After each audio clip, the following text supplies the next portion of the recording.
good news for all of you. We have traced our speaker. We are He's just made his appearance. Ladies and gentlemen, it's my pleasure to introduce to you Olivier, who's a colleague of mine in ICANN. He's a past chair of the At-Large Advisory Committee, ALAC, and also the current chair of the EUREDO, the European Regional At-Large Organization, just like I am with the APREDO. So Olivier is going to speak to us. He's been also a participant and a speaker in the last few editions.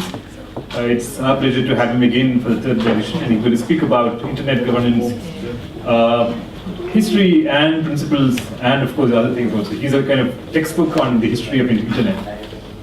Olivier. All right, thank you very much, Satish. And yeah, I'm a textbook and a chair. I'm not quite sure, not many living creatures. Satish told me that this is the hardest session because after eating, people fall asleep, so there will be a penalty for people that are falling asleep. And I told him, look, I don't think it's fair to get people to pay a penalty. And he goes, no, they don't pay a penalty, you pay a penalty. So I have to pay a penalty if you fall asleep. This is a long presentation. It's got about 100. I'll deal with you later. It's a long presentation. It's got about 100 slides. Actually, it has 100 slides, but it's very visual, so you should be able to see some of these. Some of them you'll recognize. Some of them you'll think, okay, I need to look at again. And I think the presentation will be on the website. So you'll be able, I sort of put the whole set of slides there so that you can go back to it and go through some of the slides and look at them in your own time. My background, I've been on the internet since 1988, which is a long, long time ago. I was involved throughout the 90s in all sorts of startups and things. My background is technical, for those people that are interested. Reduction of delay in asynchronous transfer mode networks, lots of mathematics, lots of really boring stuff. And then I went on to the business side, and after that, a little bit more on the societal and the whole governance side. I got interested in ICANN, actually before ICANN even started. With a rival group that included the Internet Society, that was called the Internet Ad Hoc Committee. But then the US came back with this whole thing of creating this organization in the US. And then for, I would say, about 9-10 years, I completely refused to have anything to do with ICANN. Until they came to France, and I thought, might as well go to Paris, visit my sister, and occasionally go to the ICANN meeting, and I was hooked. And I ended up, as Satish said, as ALAC chair, so the At-Large Advisory Committee, the part of ICANN that brings the input from internet end users into the ICANN processes. And from the ALAC chair, I came down the slope to the European part of it, and I'm hoping that this is like one of these ski slopes with a ski jump that will take me again to the top somehow, somewhere, maybe on the board to put a bit of action into the ICANN board, or indeed other places, like maybe on the board of inSIG, who knows. But anyway, let's get moving, and let's start with what we're going to talk about today. I've got a laser pointer which I can play with. I'm actually quite playful with this. I don't know if I can go that far with this one, on this side. Stop working, here we go. Yeah, a little hard. We're going to be looking at the history of the internet, looking at how things moved from being very technical to start with, and then afterwards it became filled with lawyers, and the technical people will tell you, well, that's when the internet started going wrong. But of course, that's not the case. It keeps on going. We'll talk about the various organizations that run little parts of internet governance and the internet standards. We'll be looking at whether there's a difference between multilateral and multi-stakeholder processes. We've touched on some of those things this morning, and I'm glad that we did, so we can then shoot through the slides really quickly. And I'll take questions at the end so that we only have 1 hour. So I'm trying to do this as quickly as I can and see how we can progress. So first thing, why do we talk about internet governance? Well, there was a definition of this in the WGIG, the final report. It's been mentioned this morning. They came up with a statement, and it took them actually quite a long time to put this one paragraph together. It basically says, internet governance is the development and application by governments, the private sector, and civil society in their respective roles of shared principles, norms, rules, decision-making procedures, and programs that shape the evolution and use of the internet. It took them months to put this thing together, and we were talking not just one meeting, but many different meetings. But I think it's still the only internet governance definition that is out there. And to this date, some people still say, well, what is internet governance? There is no such thing as that. There might be internet administration, or there might be internet engineering, but governance in itself, it's not a government, it's something different. And I think that's really what it is. It's very difficult to grasp the concept of internet governance because it is something completely different. And that's because the internet itself is something very completely different. There were several waves in the way that the internet evolved. There was a first wave which was sponsored by the military, US military, Defense Advanced Research Projects Agency, had an enormous amount of money. And from 1957, they still do, by the way, they still have lots of money. From 57 to the 70s, they worked with a group of people to start defining this whole global network. And one of the reasons was because in the late 50s, I think it's 1957, the Russians, yes, our friend the Russians, sent a satellite into space, a thing called Sputnik. And the US were completely unprepared, and they got really upset and said, right, the Russia cannot be, ahead of us. We've got to come up with two things. We're going to put people on the moon. Okay, we're going to give that over to NASA, and we're going to create this administration to put someone on the moon by the end of the 60s. And the second thing we're going to have is to build this network that will coordinate all of our defense forces. So then we'll have this amazing communication across everything. So that was the first one, the first wave. The second wave was academic, when a lot of university got involved into the research, and that's from the 70s to the 90s. 20 years where internet development, as we know it today, is really where it all happened. And then by the 90s, the early 90s, Tim Berners-Lee came up with the World Wide Web, and we'll see that in a moment. And that really gave a boost to the internet to actually make it commercial. And we saw the vast growth of the internet from commercial applications. The wave 4 was from the 2000 onwards, as people had better bandwidth. You started having all this media things, mass media, and that's also when the WSIS, when this concept of governance started coming into play, because it became so democratized that even the politicians started hearing about the internet and thought, well, wait a minute, who controls this? And really, nobody did, so that kind of got them a little worried. And now, of course, it's like everybody and everything. Everybody is able to, nearly everybody is able to go onto the net. There are still some, of course, that are not so far able to do so.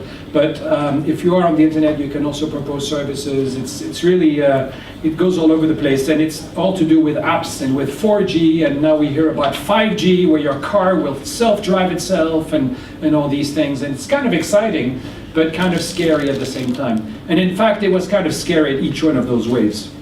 So start with the early days. So the technology was developed in the 60s. The technical specifications are done by this organization called the Internet Engineering Task Force. They kind of write the standards. They're not really standards because they're like open type of standards. You put the standard outside and say you use it. If you want to use it, you don't, then you don't use it. But if you do use it, others will be able to use it too, and you'll be able to correspond with everyone else as well. It's a distributed system. It's a network of networks. And I think a lot of people tend to forget this. So when a country says, we're going to build our own internet, well, yeah, well, you've already built your own internet, actually. It's just that your own internet is connected to the rest of the network. So maybe you should say, we're going to disconnect our own internet from the rest of the network. And I don't think that any country so far has actually had the boldness to do such a thing. They've talked about it, but yeah, good luck. And then finally, there's a whole, in fact, it's not dynamic, it's domain naming system. Since the 1980s with a hierarchy of name servers, and we'll see why this has happened. The ecosystem in itself is successful because there's such a global shared ownership. There's not a single body that will tell you what to do or that will basically allow you on it or off it. It's freely accessible. There are thousands of providers of software, of products. And so you've got all these customers on one side, and you've got all these suppliers on the other side. And that's what makes the internet as dynamic as it is today, having the customers there and having the suppliers there. It's open, it's transparent, it's collaborative. I think that a number of people have already alluded to this. And so the whole model relies on local businesses, local processes that can then interface with the wider world. So when you used to be able to propose a service locally, you can now propose it to the wider world by just connecting it and putting it online. It started all in 1961. this gentleman called JCR Licklider, and I tried to find his first names, by the way, and I can't find them. So, okay, we call him JCR. Came up with this concept of galactic network. If you think big, something might happen. You might start with the Earth, but a galactic network was a good idea.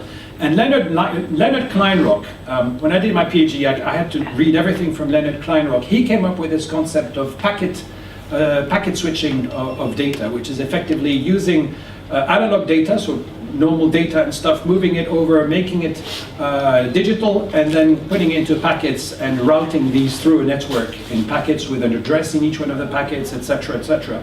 So you went from this thing called circuit switching, where it was like full circuits that were connected end to end, to this concept of packet switching, where you didn't have this end-to-end single connection, but you could share all of the intermediate connections with everyone else. That started out in the early days with this whole thing of, hey, well, first thing we're going to put two nodes together. And that was in September 1969. So 1969 was a good year for the US, I guess, because of course they put people on the moon in July. So that was one thing, tick the box, and then, okay, so what's happening with this network thing? We can just about connect two computers together, and boom, that worked. And that was the first node in September. And just a month later, they managed to get a few more nodes connected. So that was really early days, and it was all paid for by the US military and big projects and so on. Shortly afterwards, because they had written a number of technical papers about how this whole thing was done, the more papers you have, the more you have the stack of paper that starts coming up, and you think, wait a minute, we need to find some kind of a classification system, because if we continue like this, we'll have tons of papers, we won't know which ones we're following and which standards we're following. And so Steve Crocker wrote this request for comments, as in, I'm going to write a paper and I'm going to ask for people to comment on this, and we're going to give it a number, and that's RFC1. And that's actually the first one of all of the requests for comments that are now on the Internet Engineering Task Force. I think around 8,000 or 9,000 or something now. Yeah, the 8,000 range. 8,000. Imagine if we, if they hadn't put RFCs, we'd have 9,000 documents, which we wouldn't. I mean, they probably would have found some other classification system or something. But so, sorry for interrupting, but yep. That was actually a hack, because Steve was working for the government at the time. And the government couldn't issue standards documents. So they had to call it something else, and they used a known label, request for comments, like you will put it out there and ask for feedback. But that was, it was a hack. It was a hack, like a lot of things on the internet. Oh, did I just say that? Yes, it was a hack. Often, and I mean, I've lived through only a small part of the history. You read in the books later on, oh, it was done this way and that way, and so they forecast this, and no, they forecast nothing at all. They just said, okay, we don't have an answer. What do we do? Let's just botch something together and present it, and hopefully it will work on the day. And a lot of it actually started as in very simple systems that worked. And then the pressure was on because the expectations were that this could be commercialized or this could go into production later on. So the first computers getting connected together were not the World Wide Web. You couldn't surf a web page. It was just a simple message that was sent along and goes, okay, that works. In 1971, you can see, look, a lot of more places have started getting connected. And it's funny because there was no publicity or anything like that, but it was more and more universities and more contractors, defense contractors, that heard about this and said, we want to be part of this. We can contribute in this area or that area. And then, 1972, Ray Tomlinson thought, well, we got this great network. We could send something like electronic mail. Like, how do we do that? Well, let's write an email program that we then can use and start sending each other messages rather than just these little texts without any addresses and so on. And so they developed the email thing with the @ and thought that's going to be really useful for us, because not only that, we don't need to then send letters around when we're working together. We can actually send emails to each other. So that's what they started, emailing each other. And immediately as they started having this email, a lot of other actors decided, we want to be part of this. And this is quite funny. It's still a network where it shows every computer that is connected. So it's not just the nodes, but it's got all the different computers and so on. And you can see one interesting thing here. There's here a little thing like that, and that's actually a radio, not a radio, a satellite link. over to the outside world, that went over to London. So London was the first connected node outside, along also with Nordernet, which I think was on the other side or something. And here's another NASA Ames, that's another satellite link. So it started going not only on cables, but also using satellite. The network was still using, not TCP/IP as of today, was still using a previous protocol called Network Control Protocol, which unfortunately wasn't particularly scalable. And as they saw this grow, they thought, oh, we need to find something to replace this.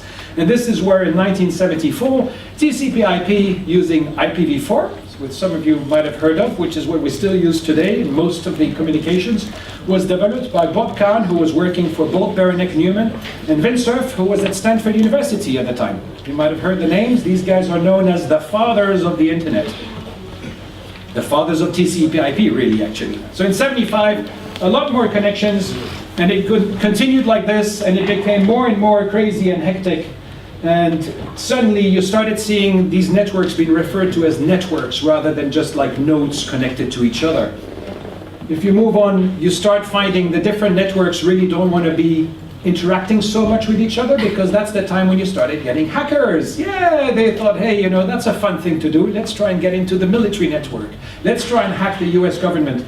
And so you had the military network, Milnet on one side, ARPANET that was more on the research side of things, and then different other networks that got connected to it. And this is where we really see it's a network of networks. At the time, they had a thing called host tables. So the DNS didn't exist yet, and there was a person who was located, I think it was in California, that every day received a number of emails that were telling them, okay, we've connected 10 new computers, and these are the addresses that we are using for these 10 new computers. And that person did a cut and paste or had to type them over in this big database. As you understand, because the growth of the internet was going faster and faster, the emails started piling up in their mailbox until they couldn't keep up and said, help us, we're never going to be able to grow this network if we have one host table. And on top of that, the host table was getting larger and larger and larger, which was not a good thing. So they developed the domain name system, where you have a root at the top, and you have one organization that is in charge of running the root that just knows about top-level domains. And then for each top-level domains, you delegate this task to another organization that will deal with that one top-level domain. And this organization can then delegate to the different users. So a university that has 10 computers will just deal with its own addressing in its own part of the world. And that was kind of a genius thing to think about. I think it was Mockapetris, wasn't it? Paul Mockapetris that came up with this? Genius guy. I mean, tons of people that came up with amazing ideas, you know. So what you ended up with was not only .arpa, but you also started getting other domain names. So like .edu for the educational, and you also had .com, and you had a number of others. .net also was created. That's when they started creating these top-level domains, and that's when they started to retire the .arpa domains and move everything to the respective component parts. Parallel to this, because there's never just one path to the future, there was another thing being put together called Usenet, and that was not military. There was actually a lot of enthusiasts and universities and organizations that did not have leased lines as such, but they had telephone dial-up connections, and they basically put together this network of computers that would talk to each other, that would use a slightly different protocol to each other, but ultimately they also got connected to the internet. And I thought it was important to show this because you can see the variety of places that had that. And I think some of these, is there one from outside? Here we go. UUNet, and then MCVAX. I'm sure that we would have, that's Math Centrum Vax, that's in Amsterdam, and this is KDD Lab, that's over in Japan. Munari was in Australia, no, in New Zealand. HP Labs, of course, is in the US. These were the sort of central nodes that you had. UUNet, MCVAX. They grew, and of course they finally moved everything over to TCP/IP about 10 years, no, actually less than 10 years, 5-6 years later. Top right, go back a slide, top right, that's Linux calling in. Linus, yeah, that's it. That was just the beginning, 1988. Linus Torvalds. Yeah. You can see, he was on this to start with. It's quite cool, actually. And this is, by the way, an old map that I still have in my archives, you know, sort of tons of things. I think I took a picture of it and just put it on there. So you had all these different networks in 88. You know, military network on one side, you had computer science networks, And many of these had acceptable use policies, which were the academic networks you can only use for academia. But of course, more and more companies started getting together and using these things, and they were on research contracts with universities, and they were effectively using the research networks to start even conducting business with each other, because it was so convenient to use email.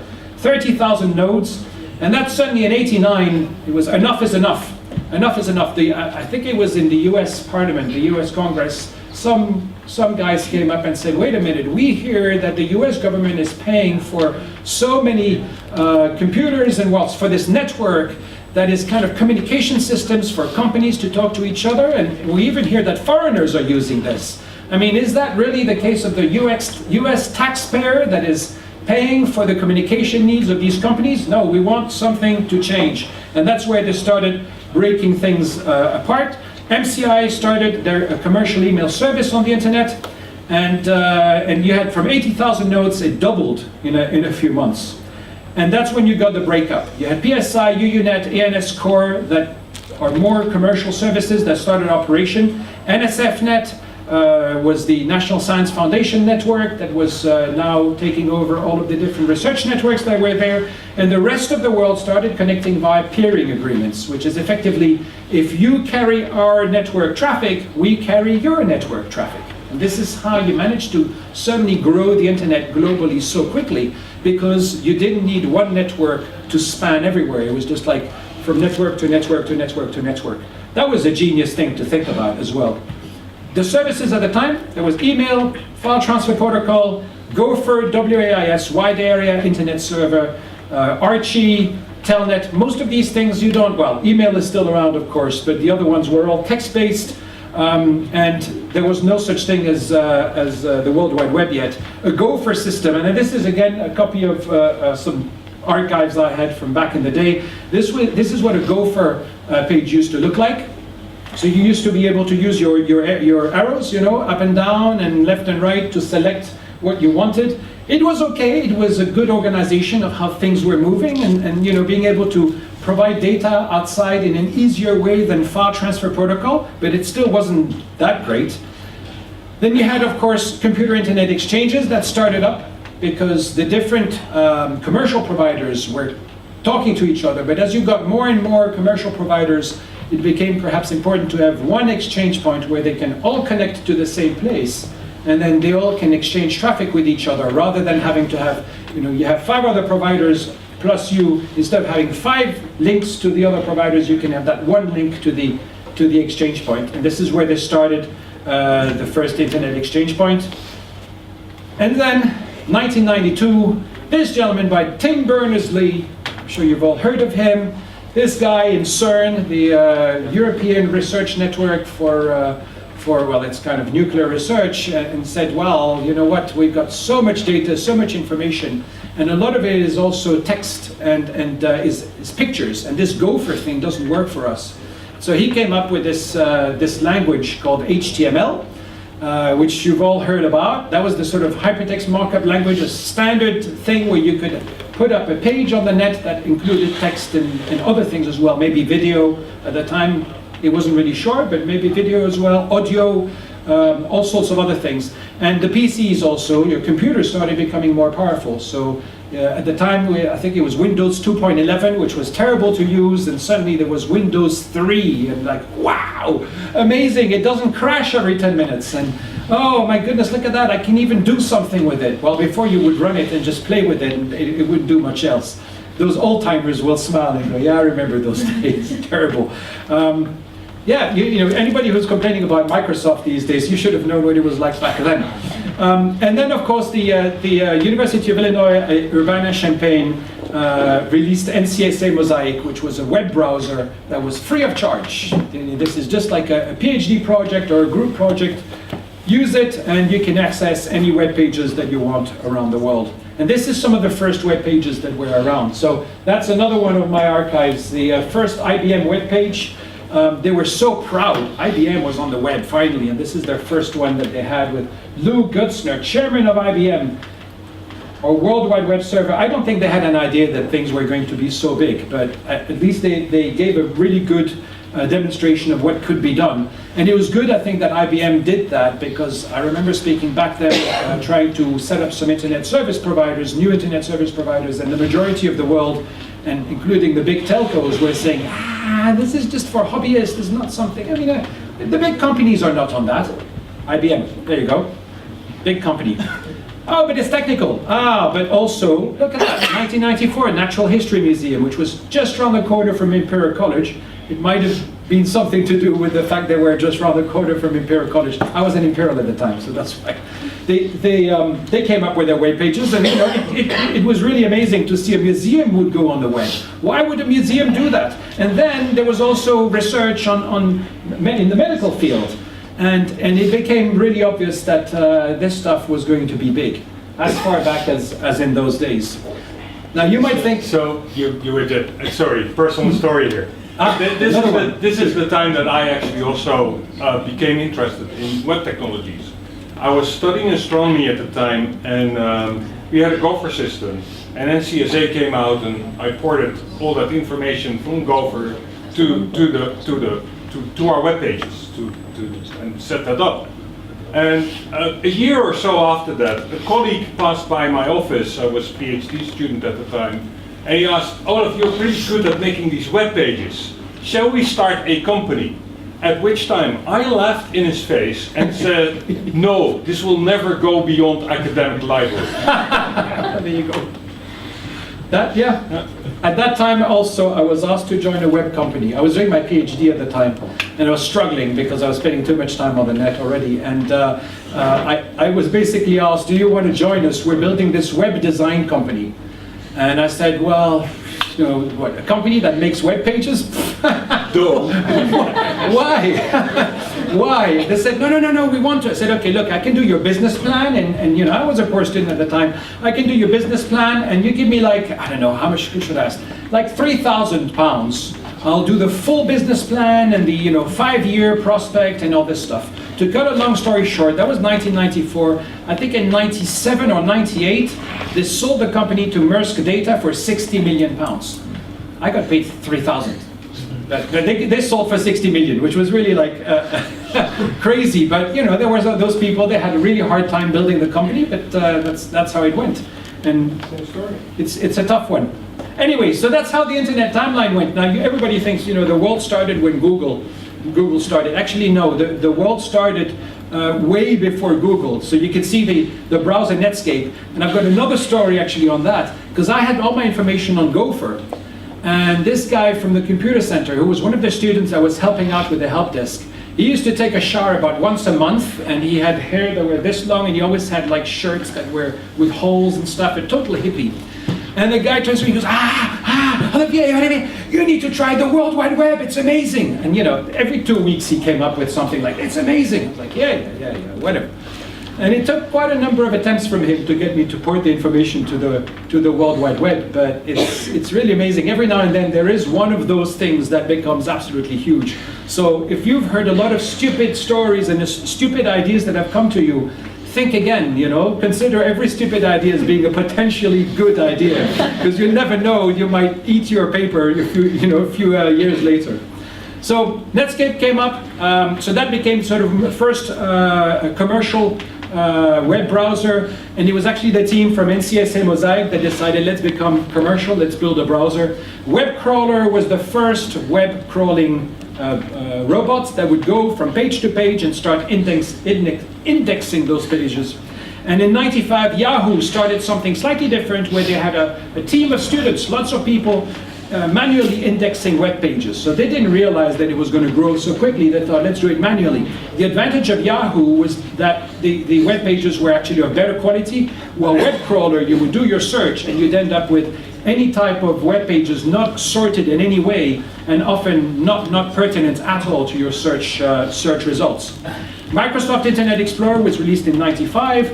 Alta Vista was released by Digital Equipment Corporation. They had a huge amount of computing power. They were making computers at the time, and they said, hey, maybe there's an angle we can do. Let's do a search engine that requires a lot of processing power. And Alta Vista became an actually pretty good search engine until Compaq took over and purchased DEC and said, oh, there's no future in search engine technology. There you go, Compaq. Ask Jeeves was a UK one in 1996. They were really good. I used to like them.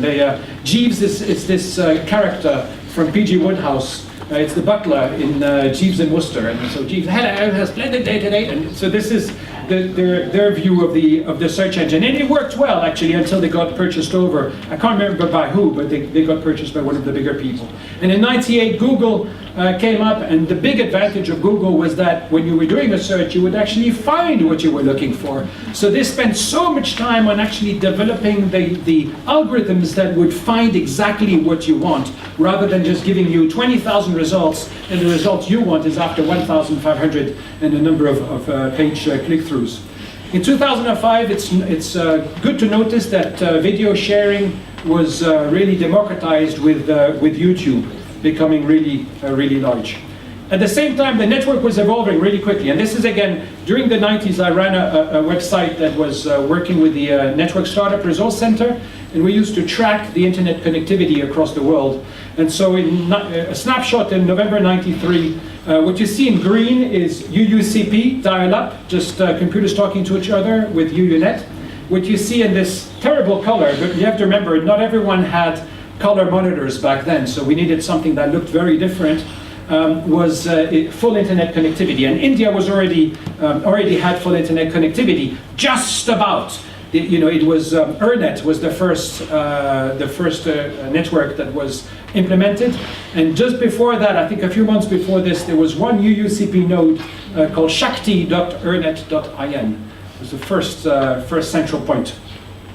You move on a few years, and you suddenly see that everyone's got, or nearly everybody has got, full internet connectivity. Some places still didn't have, well, North Korea to this date still doesn't have that much connectivity, but most of the other places now today have full connectivity. So you ended up with a whole network of undersea cables between Western Europe and North America, and also across the Pacific, and then a number of satellite links that you can find here for the Australians, because they're really far away, and this is one of the big problems that Australia had for a long time. They really had problems with their connectivity because of the delay in sending information to a satellite and back to Earth. And then a whole number of satellites also that were dealing between Europe and Latin America. And in fact, today, most of Latin America still gets their feed from the United States. Then it grew to this. It grew to an absolute mess, sort of crazy thing. That's in 2002. Imagine what it's like today. It's like probably just like, well, even worse, I guess. And then you started looking at the network in a different way. Instead of looking at it as physical infrastructure, you could start looking at it in a higher level, which I think, a higher layer, which I think Martin alluded to, which is the users level. And here you have the Facebook social networking map, which also dates a few years ago, and now it's probably sort of moved on as well. That, so many more computers, so many services, so many people on the net requires more addressing space. And I mentioned IPv4 earlier to you. That only has 4.2 or 4.3 billion addresses. That is not enough. That is not enough because we are, how many, 6 billion people or 8 billion people? We're a lot more people. Seven. A lot of people on the planet, and more than this amount of addresses. And now we don't just have one computer, we have a mobile phone, and we have an iPad, and we have actually 2 mobile phones. We have many, many different devices on top of everything else. So a new type of addressing was required, and that's IPv6. And so in relation to IPv6, the IPv4 address is just like a little spot, a little dot here. Do the little dot on this side. Okay. There you go, little dot right there. Because the addressing space with IPv6 is absolutely huge. Of course, when the internet was started, 4.2 billion addresses also sounded like really huge as well. So who knows? We might run out of space soon as well, depending on how much you guys build for the future. Because you're the next generation that's gonna fill this whole space up, basically. One important thing for the net, the end user principle. Very important, any type of traffic is allowed. There's no filtering as such.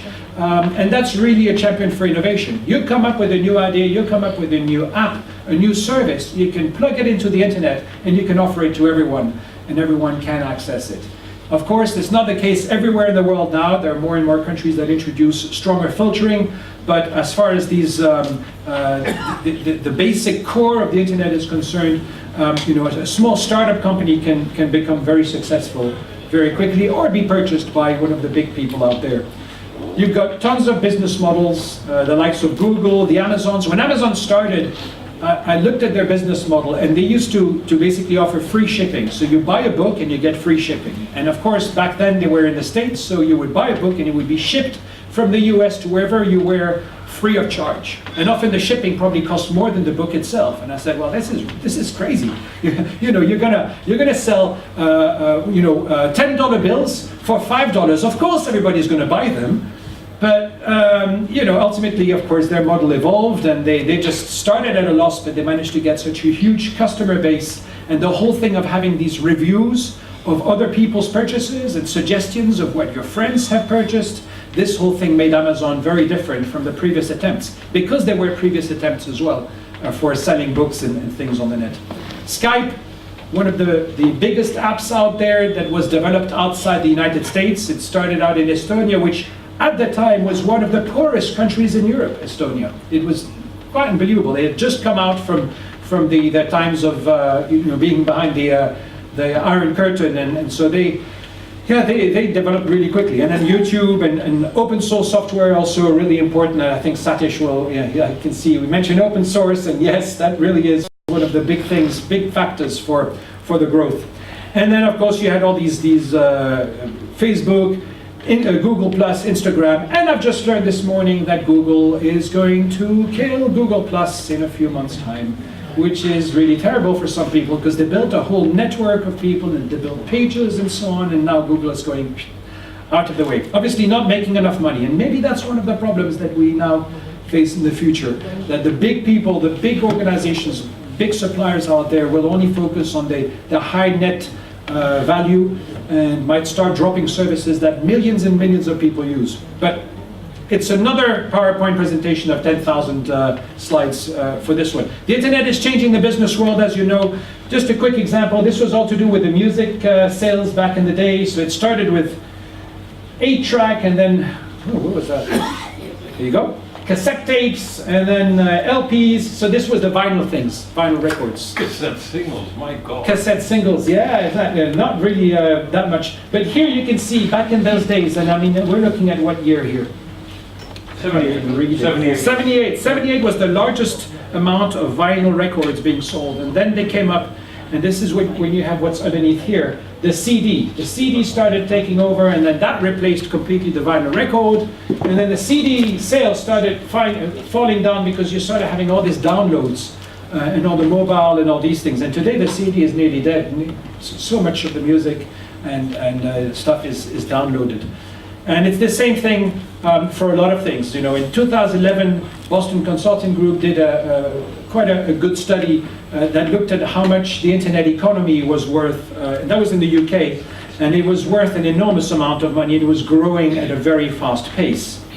So much so that if you look at the traditional services in the UK back then, real estate is one of the biggest things. Real estate and business services, then manufacturing, then wholesale and retail, financial services, and really it's just above health and social work was the level of the internet economy. So that became really important for governments. When you have 7-8% of your GDP on internet, you need to regulate this thing, don't you? Yeah, you need to tax it.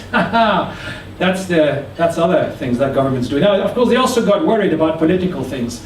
If you remember in those days, in 2011, there was some things that happened over in Egypt, some protesters in Tahrir Square, and they protested, and they were using Facebook, and they were using social media for this, and so the government said, oh, they're using well, we have to cut the internet off, then they will stop using it. That was the wrong thing to do, of course, because instead of being behind their laptops and their mobile phones, everyone ended up going physically to Tahrir Square, and the rest is history. But so often, you know, when it comes down to regulation, there's a thing which is like, oh, let's regulate. Let's be really tough on this. Let's make sure we've covered every angle. And sometimes you've got to be careful, because you think that you're doing something, and you're effectively cutting the branch that you're on. You're feeling you're safe, but you really aren't, because what you're doing is actually making more harm than good especially in economical terms. Now, we've spoken about how the net has grown until now, and I realize I'm running out of time. Internet governance, yes, that was one of the early graphics that Diplo came up with. A nice little sort of thing showing what is internet governance and you know, the different component parts of internet governance. Immediately, some people looked at it and said, my goodness, this looks like a mess. It's a complete mess. How is that ever going to work? So they came up with an updated one, which looked a little bit more clean and certainly looked a little bit more ordered. And then someone said, yeah, but that looks like one day it will be done, it'll be finished, it will be built. So they said, okay, well, it's not even built. We're putting pieces to the puzzle. So it's like one step forward, one step back. It's still in constant evolution, and it constantly moves. It's got thousands and thousands of actors involved in there, private sector, civil society, and governments, and technical community. And we've seen that graphic earlier. That's also the Internet Society view of how they all interact with each other. There are various key organizations that I'm going to whisk through quite quickly. Internet Society, we've heard some things about them earlier today. They are the legal home for the Internet Engineering Task Force. They've got a whole number of things going on, lots of projects on development of the Internet, on community networks, on trust, and a whole lot of things. Go on the ISOC website and you'll see they really are very good. The vision was the Internet is for everyone, and that means everyone. They've got chapters all over the world, 129 chapters around the world, and there were about 103,000 members around the world, but now with GDPR, they've had to ask all of these people, do you want to remain a member? And so they had some dropouts, because you know sometimes people subscribe to these things and then completely forget about it later on in time. Two organizations underneath that, the Internet Architecture Board, that is looking at these sort of more strategic issues that the Internet faces and Internet architecture, and the Internet Engineering Task Force, which is the publisher for the RFCs, the request for comments. ICANN, you've heard about them as well. I don't think we can spend too much time on it. They basically coordinate the domain name system around the world. They were founded in 1998. Not-for-profit organization. They deal primarily with domain names, so top-level domains, and with IP addresses. And they took over these tasks from the US government back in those days. Again, because it was, all this is paid for by US taxpayers' money, why is that? We don't want it. In fact, the Congress has never wanted the Internet to be paid for by Americans. But I understand them in some way, but you know, they could have kept this in-house and they would have had full control of the net today, which they don't anymore, but there you go. So top-level domains is the last thing, .org, .net, and of course you've got the country code top-level domains like .in and .uk for United Kingdom and .ch for Switzerland, and these are the country code top-level domains. This slide is one that you can't really see that much. There's several things that happen at ICANN. There's all the policy discussions that take place in the generic name supporting organization, and that's where a majority of the community is actually involved. You've heard about the policy development process. You've heard about all of the policies that affect domain names are all done in the generic name supporting organization. And then after a whole number of consultations and so on, the results get sent to the ICANN board, and the board is supposed to rubber stamp them and go, thank you, this is great, you know, let's effect it. That's in theory. Sometimes it's a lot more complicated than this. There's the coordination part, which is really important. So you've got, of course, the top-level domains, the root server on one side that they coordinate, and then you've got the IP addresses that they then delegate and pass on over to the regional internet registries. And then, of course, there's the operations, well, running the different component parts of the routes and so on. And then there's compliance as well, because when you have a contract with registrars and registries, the people that sell domain names, the people that hold, not that sell, the registrars sell the domain names, the registries are the actual database that holds these domain names under the top-level domain. You need a contract with them for service quality, etc., and for payment, of course, for these companies. And so there's a compliance department that makes sure that this is adhered to. The root servers, we have just spoken about them. There's a website, rootservers.org, and in there you're going to find your 13 root servers that are scattered around the world. And as we mentioned earlier, there are hundreds 918, the latest count, and it grows on a daily basis, 918 instances of the root service system. And you can see here they've just put them in larger spots, but you can see they're pretty well distributed across the world. They call them instances. I used to call them mirror copies, and I was hit on the fingers, like, don't call them mirrors, they're instances. I don't know why. What is the political reason for this? But there must have been some fight by some people about that. So the regional internet registries are the other thing. They oversee the allocation of the internet number resources. There are 5 regions. This region is in the APNIC region, and Sunny, where's Sunny? It's over here, is here for APNIC, so no doubt you'll be speaking about this later on, maybe? Perfect. So we don't need to go so much. There's also regional organizations for top-level domains, and in this part of the world is APTLD. These are regional organizations that are basically coordinate discussions between the country code top-level domains, so .in and .bd and .sg and all of your neighbors in the region. There's the World Wide Web Consortium that was started after Tim Berners-Lee. It's led by Tim Berners-Lee, and the CEO is Jeffrey Jaff. And they basically only deal with the worldwide, the web side of things. So web browsers and HTML and all of the latest developments to this layer in the network. And then you've got the ITU, International Telecommunications Union, which I think sometimes for some people in the multi-stakeholder world think like, oh my goodness, the ITU, oh, they're dangerous. Well, actually, the ITU has been around for a very, very, very long time, and they actually predated ICANN and the internet for quite a few years. They didn't really think that the internet was going to be important back in the 80s. And I recall they were pushing their X25 standard and V90 and all these standards all the way until the early 90s, when they finally understood that TCP/IP was going to wipe all of this thing away. But they're still trying to get involved. They got various groups. There's ITUR, so there's all the radio regulations that they do, including the spectrum allocation, etc. There's the ITUT, so that's the telecom side, and there's D side, which is the development side. And you can see the different WTDC, WTSA, these are all acronyms for various conferences that take place. They've got different regions that they work on.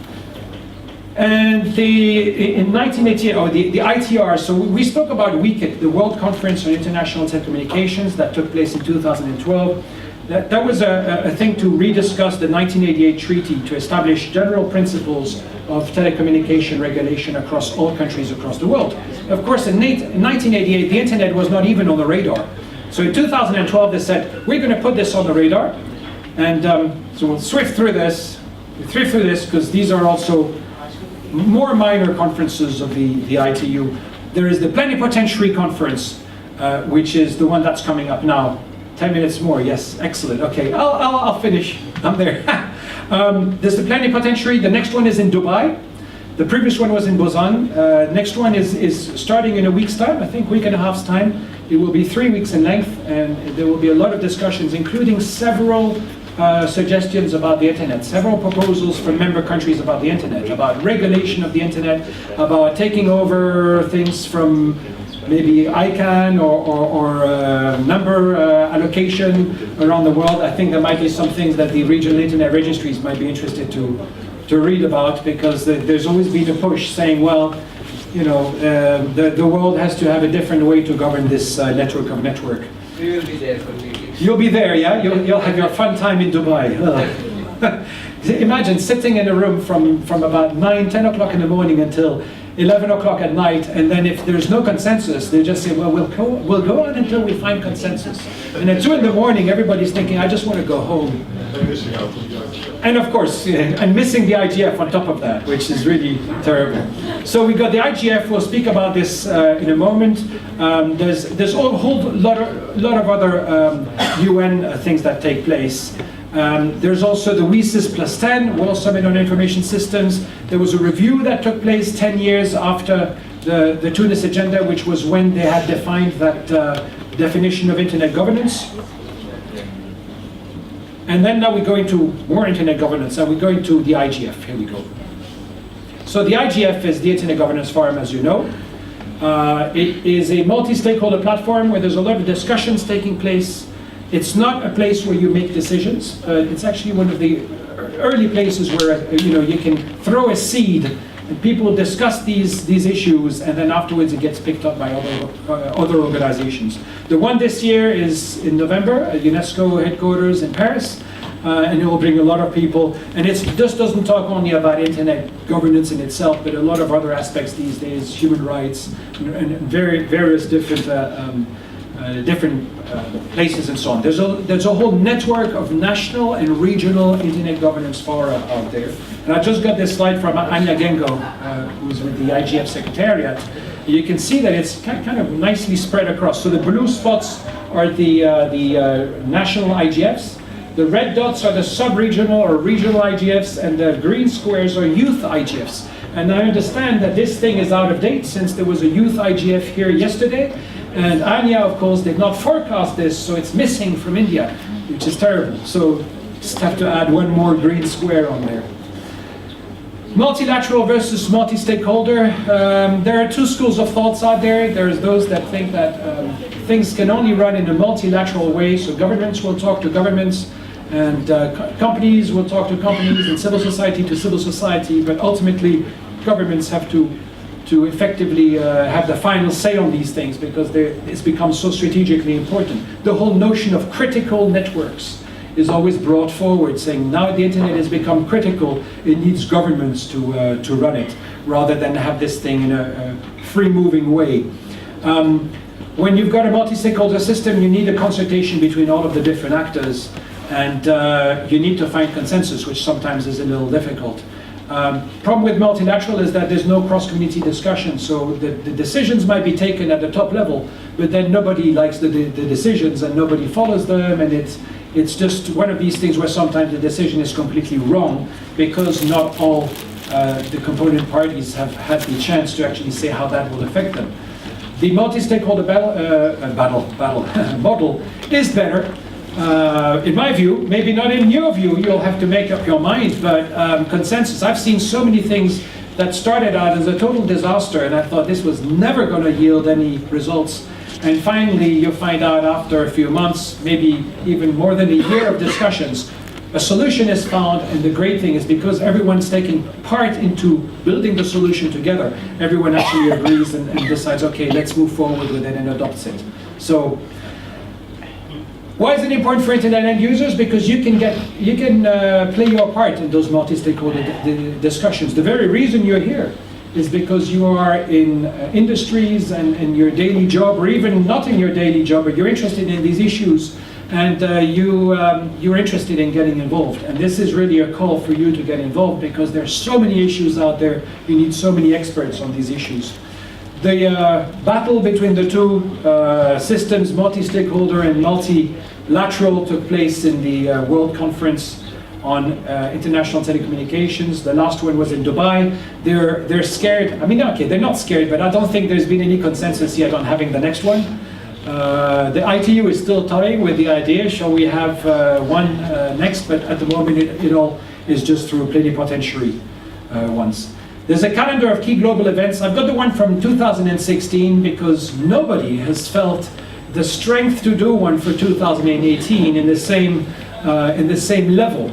And it goes from here to here, and he was very busy. And so Marilyn Kay, thankfully, who always likes a challenge, came up with one calendar for this year, which is a very simplified calendar. And you can see that we're right at the end here. We're over at this part, November and so on.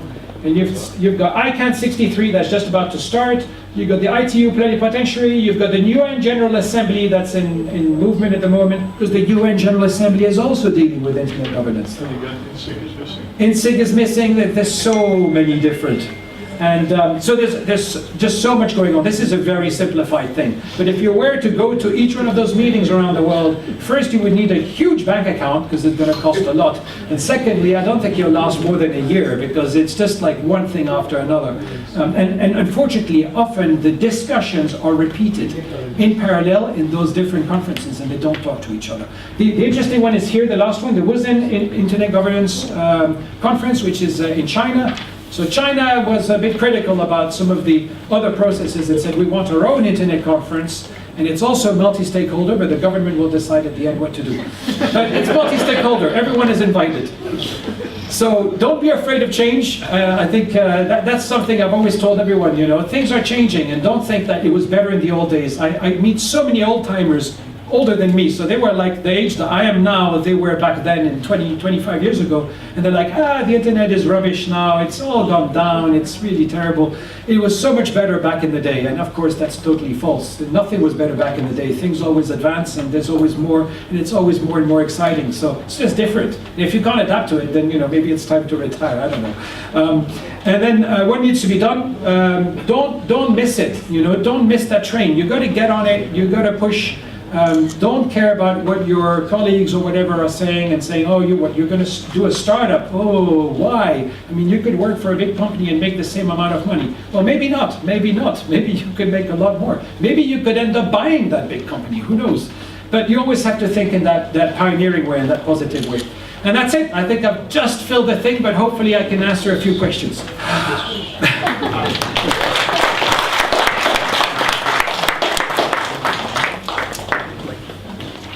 Any questions, sir? Yeah. So how much do I get fined, Satish? How many people fell asleep? 5 minutes. 5 minutes, okay. Just searching for the microphones. First we need to get my... I can ask without mic. Oh yeah, You you can can just ask be a bit loud. Yeah. Speak out. Shall we start? Start with you, okay. My name is Dr. Sumit Amila. I'm working in this field of communication and fake news. So I just want to know what will be the future of this technology. Like, is there any end to it, or they'll keep on rolling new and new things? Because everywhere when we go for a new presentation, the last one is obsolete. So there's yours is the latest one. There's an urban, urban myth that I once read on the net, which was that apparently in the book of, the book of patents in the UK in 1899, they wrote on the last page, now that we are reaching the end of this amazing century of new inventions, we believe that the majority of things that had to be invented have now been invented, and we do not expect the next century to be as productful as this century. Now, I say it's an urban legend because some people said, oh, it's absolutely true that that's what they wrote, but then I read another thing somewhere which says, no, that's absolute rubbish. They never wrote something like this. Have you been looking at patents recently? Exactly. So there's lots and lots of patents. There's lots of new things. Less. Okay. there's more of the same, I guess.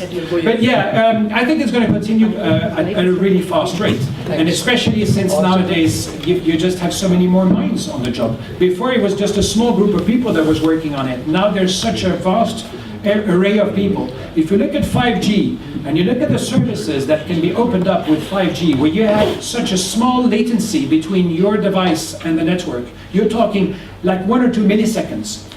The whole idea, your car will be driven by the network, will talk with the other car, they'll talk together, everything will talk to each other, and all of that will bring new services, stuff that we haven't even thought of. So I think it's going to continue in as fast as now, if not even faster, because the world is getting faster. The question is, can we keep up? Can we as humans keep up when machines start talking to each other and start becoming intelligent? Yeah, I hope not. Well, they will, but...